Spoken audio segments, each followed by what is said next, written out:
Erik Weihenmayer, stood at the summit of Everest. Wind tore across the ice, the world fell away in every direction. And he saw none of it. He was born with a degenerative eye condition that took his sight completely by the age of 13. Yet, there he stood, on the roof of the world. The question that stops you isn't how he climbed. It's what he was climbing toward. The Bhagavad Gita speaks of a warrior named Arjuna, who, on the eve of the greatest battle of his life, put down his bow. Not from weakness, from a different kind of blindness. The blindness of a man who could only see what he stood to lose. Krishna's response cuts through centuries like a blade. You grieve for those who need no grief. The wise mourn neither the living nor the dead. The teaching isn't about suppressing feeling.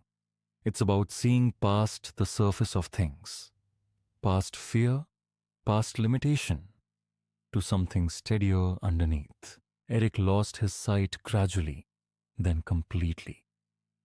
He has spoken about those early years of darkness, not just the physical dark, but the interior kind.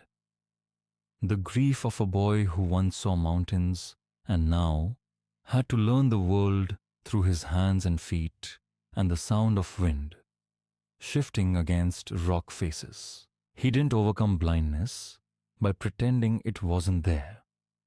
He learned to navigate it. He trained with a system of audio cues, bells on the boots of the climber ahead, the texture of ice underfoot, the voice of the mountain itself. He built a new relationship with reality, not the reality he wished for, the one he had. When he reached Everest's summit, a teammate described the moment. Erik knelt and touched the snow. That was his view from the top. Not a panorama, a handful of ice. And somehow, that image carries more weight than any photograph. The Gita calls this viveka, discernment, the capacity to see what is real beneath what appears. Arjuna's problem was never his eyes. It was the story his eyes told him. Erik's gift was learning that sight and vision are not the same thing. The first lesson: limitation is not the opposite of greatness. It is often the path to it. We spend enormous energy trying to remove our obstacles before we begin. We wait until conditions are perfect, until we feel ready, until fear quiets down. But the mountain doesn't wait. And the Stoics knew this. Marcus Aurelius wrote that the impediment to action advances action. What stands in the way becomes the way. Erik didn't climb despite his blindness. In a real sense, his blindness taught him to climb. With more attention, more presence, more trust in each step than a sighted climber might ever need. The second lesson: vision is an inner faculty before it is an outer one. Buddhism speaks of the eye of wisdom, prajñakaksu, the capacity to perceive what ordinary sight misses. A person can have perfect vision and be completely blind to what matters. We scroll through 1,000 images a day and see almost nothing.